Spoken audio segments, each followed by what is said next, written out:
Hello students, welcome to our channel. This is the first video of chapter 1 of class 12 NCERT relation function. सबसे पहले हम बात करेंगे होता क्या है, रिलेशन होता क्या है। तो relation as we connected socially to each other, हम एक दूसरे जैसे कनेक्टेड हैं तो वो हम एक दूसरे के साथ क्या है, रिलेशन में। तो सेम चीज़ यहाँ पे अप्लाई होती है। रिलेशन की डेफिनेशन अगर हम लिखें तो this relation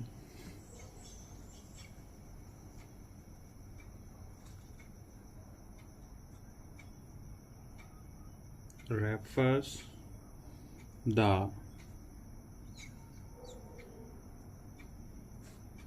relationship between the x values and y values of ordered pair. ordered pairs या हम अगर नॉर्मल सी डेफिनेशन देते हो set of ordered pair, this is called relation. X और वाई की value, suppose we have a set A, हमारे पास कोई सेट है ए जिसके एलिमेंट है 1 2 3, और एक हमारे पास सेट है बी जिसके एलिमेंट है 4 5 6। तो ये आपस में एक दूसरे से कैसे रिलेशन है, आपस में ए सेट के एलिमेंट्स का बी सेट के साथ कैसा रिलेशन है, या क्या इनके बीच में कनेक्शन है, वो चीज़ होती है रिलेशन। ठीक है, मैं यहाँ पे कोई रिलेशन लिखूँ ए R1B, ये कोई रिलेशन है R1 is equal to X और y such that y is equal to X plus 3। y मतलब जो b के एलिमेंट है वो a के एलिमेंट से +3 ज़्यादा है। x belongs to a and y belongs to b। ठीक है, और इसको अगर रोस्टर फॉर्म में मैं लिखना चाहूँ तो R1 इज इक्वल टू 1 और 4, 1 से 4 3 ज़्यादा है, 2 और 5 और 3 और 6, ये हो गया। ठीक है, सेम यही चीज अब फिर आपको ए क्रॉस बी फाइंड करना है। ए क्रॉस बी फाइंड कर, ए का रिलेशन 4 के साथ 1 और 4, फिर ए 1 5 ए 1 6। ठीक है, उसके बाद नेक्स्ट 2 और 4, 2 और 5, 2 और 6, 3 और 4, 3 5 और 3 6। ठीक है, ये हो गया इसका ए क्रॉस बी। तो ए के एलिमेंट जो एक्स है, तो वाई के एलिमेंट जो सेट बी के एलिमेंट है वाई, वो एक्स से कितना ज़्यादा है, 3 ज़्यादा है, ए के एलिमेंट से 3 ज़्यादा है। तो ये ठीक, तो ये आपस में रिलेशन क्या है, y is equal to X plus 3। इसका मतलब जो b के एलिमेंट है, जो सेट b के एलिमेंट है वो a के एलिमेंट से 3 ज़्यादा है, a से 4 3 ज़्यादा है, 2 से 5 3 ज़्यादा है, और 3 से 6 3 ज़्यादा है। ठीक है, तो ये होता है रिलेशन। रिलेशन के टाइप देख लेते हैं। जो रिलेशन होता है वो किसका सबसेट होता है, ए क्रॉस बी का। और अगर आपको total number of possible relation find करने हैं, total number of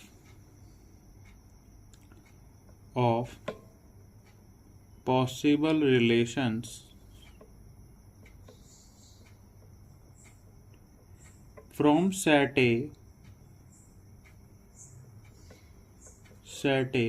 to set B is equal to 2 elements of A multiply by elements of B, 2 to the power elements of A multiply by elements of B। अब हम देख लेते हैं type of relation क्या होते, कितने होते हैं। First one is universal relation. Universal relation. Universal relation क्या होता है? यूनिवर्सल रिलेशन होता है जहां पे every element of set A is related to the every element in the another set. जैसे 1 जो हमने ए क्रॉस बी लिखा है, ये है हमारा यूनिवर्सल रिलेशन। यहाँ पे हर एलिमेंट जो सेट ए का हर एलिमेंट है वो सेट बी के हर एलिमेंट से क्या है? रिलेटेड है। 1 4 के साथ है, 1 5 के भी साथ है, 1 6 के भी साथ है, 2 के साथ 4 है, 2 के साथ 5 है, 2 के साथ 6 है, 3 के साथ 4 है, 3 के साथ 5 है, 3 के साथ 6 है। ये होता है universal relation. In which universal relation क्या होता है? In which every element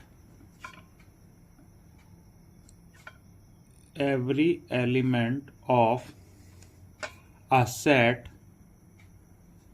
is related to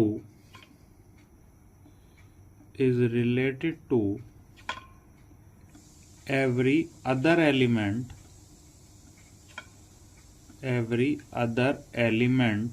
of other set, another set. ठीक है, किसी एक सेट का हर एलिमेंट दूसरे सेट के हर किसी एलिमेंट से रिलेशन हो। जैसे मैं एक रिलेशन लिखूं R2, जो हमने ऊपर एग्जांपल लिया था ये वाला सेट ए और बी वाला, इसी के लिए मैं एक रिलेशन अगर मैं लिखूं x और y such that y is greater than x, the elements of b set b is greater than the elements of set x for all x belongs to a, y belongs to b।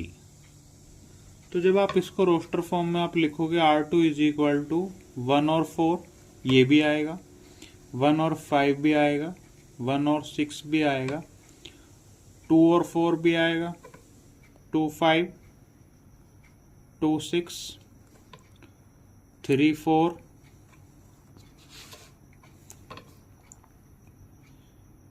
क्या आएगा? 3 5, 3 6। तो यहाँ पे हर एक element आगे जो ए cross B में था, इसीलिए जो R2 है, R2 is equal to A cross B. ये किसके अंदर होता है? यूनिवर्सल रिलेशन के अंदर। यूनिवर्सल रिलेशन क्या होता है? जिसमें हर every element of a set is relate to the another element of the another set. ये होता है यूनिवर्सल रिलेशन। नेक्स्ट हम चलते हैं empty relation.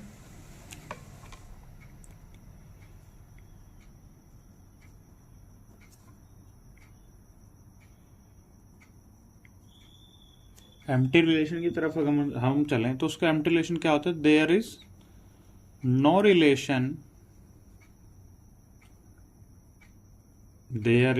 Relation between any elements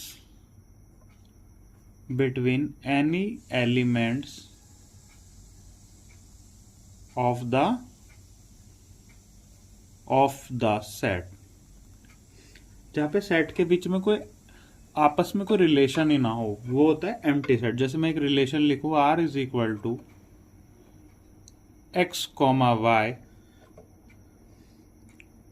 पहले हम एक सेट लिख लेते हैं, A इज इक्वल टू 1 2 और 3। ये हमने लिख लिया।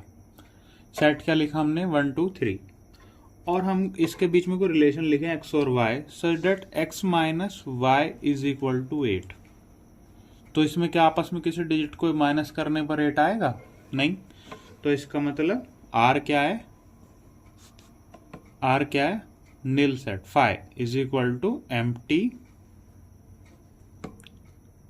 रिलेशन। ये क्या हो गया? एम्प्टी रिलेशन हो गया। ठीक है, तो अब तक हमने क्या पढ़ा? रिलेशन वो दो अगर सेट हैं तो उनके आपस में जो एलिमेंट्स हैं उनके बीच में क्या कनेक्शन है, वो होता है रिलेशन। यूनिवर्सल सेट वो होता है जो every element of set A is related to the every element of set B, वो होता है यूनिवर्सल रिलेशन। फिर एम्प्टी रिलेशन। ऐसा एम्प्टी रिलेशन वो होता है जिसके जो आपस में सेट्स के बीच में किसी भी एलिमेंट्स के बीच में कोई रिलेशन ना हो, वो होता है आपका empty sets. Move to the next की तरफ हम बढ़ते हैं। फिर identity relation.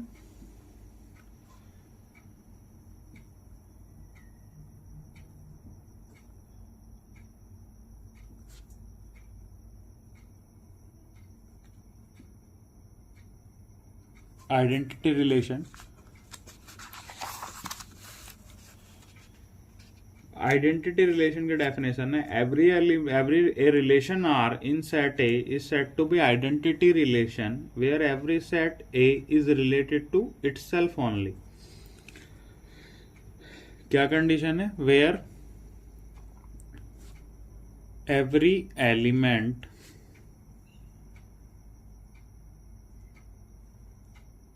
of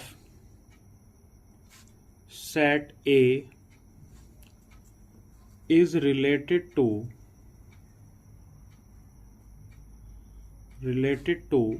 itself only। जहां वो सेट के एलिमेंट खुद से ही रिलेट करें बस, वो क्या होता है? Identity relation. जैसे मैं एक एग्जांपल लिखूं, एक रिलेशन लिखा मैंने R112233, तो ये क्या हो गया? ये आइडेंटिटी रिलेशन हो गया I ऑफ A। ठीक है, ये हो गया आपका identity relation. Inverse relation,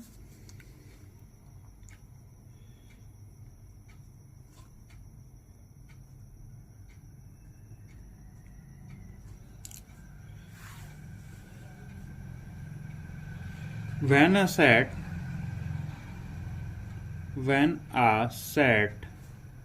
has elements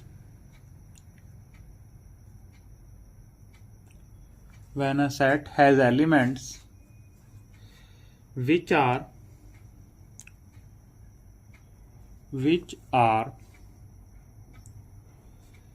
inverse pair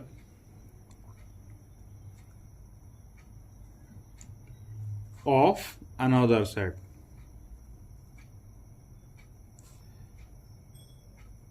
जहां पे एक सेट दूसरे का बिल्कुल इनवर्स हो। जैसे मैं एक सेट लिखूं A, तो ये क्या हो जाएगा? A कॉमा B और सेकंड इसका हो जाएगा C और D। ये हमने कोई सेट लिख लिया A B C D, तो इसका इनवर्स क्या होगा? R इनवर्स क्या हो जाएगा?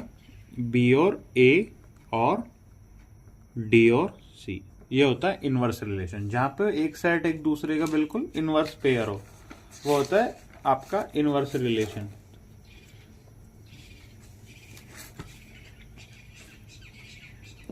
Next is reflexive.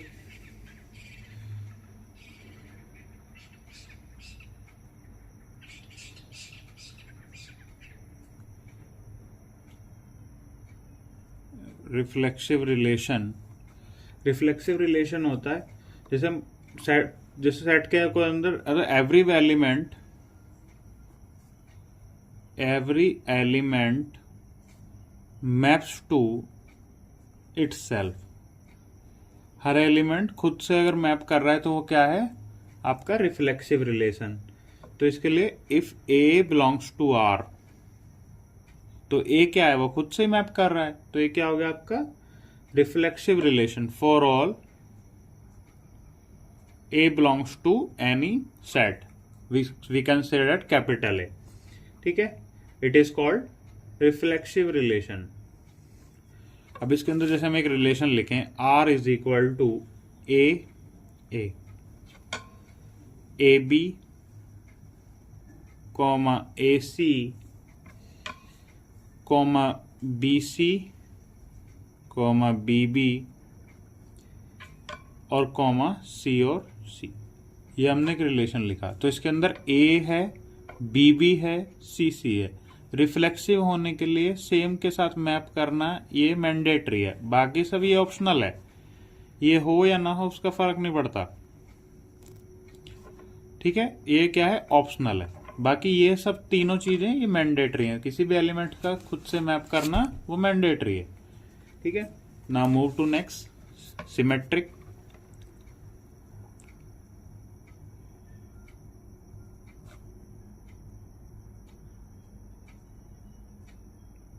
Symmetric relation when we मतलब if AB belongs to R, AB को रिलेशन को बिलोंग्स कर रहा है, then BA belongs to R, it is called symmetric relation. अगर कहीं पे AB बिलोंग्स टू R है तो BA बिलोंग्स टू R है, वेयर अब कहीं पर रिलेशन हमने लिखा है ऐसे करके 1 और 2, तो 2 1 उसके अंदर है, तो ये क्या है, सिमेट्रिक रिलेशन है, ठीक है, where A relation B is equal to B relation A for all A B belongs to A, it is called symmetric relation, ठीक है। ए का रिलेशन बी के साथ है तो बी का रिलेशन भी ए के साथ है, ये होता है आपका symmetric relation. Next we move to transitive relation.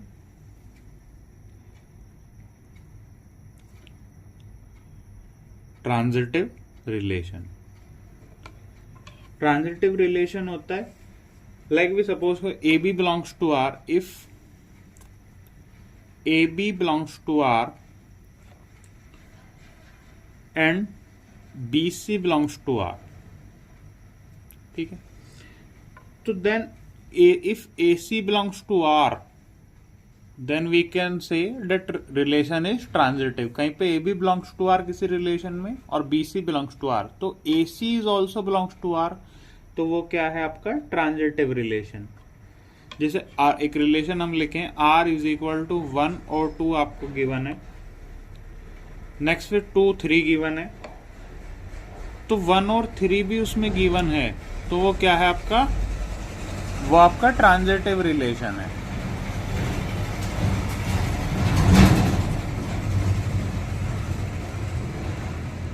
Like इसके जैसे ही हम एक और रिलेशन लिख लेते हैं, A B comma B C comma A C, तो ये क्या है आपका, ये आपका ट्रांजिटिव है, ठीक है। लेकिन कहीं पे अगर आपको R is equal to A B और बी सी लिख दिया है, तो ये क्या है, ये आपका ट्रांजिटिव नहीं है, ठीक है। Next is equivalence relation.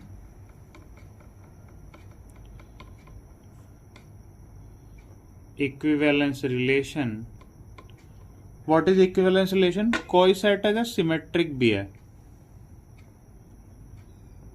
कोई रिलेशन सिमेट्रिक है, उसके साथ साथ रिफ्लेक्सिव है और क्या है, ट्रांजिटिव भी है, तो वो क्या है आपका, वो कैसा रिलेशन है, इक्विवेलेंस रिलेशन, जिसमें सिमेट्रिक रिलेशन भी है, रिफ्लेक्सिव भी है और ट्रांजिटिव भी है, तो ये क्या है आपका equivalence relation. Hope you like the video and आप लोगों को समझने में हेल्प हुई होगी। Thank you very much.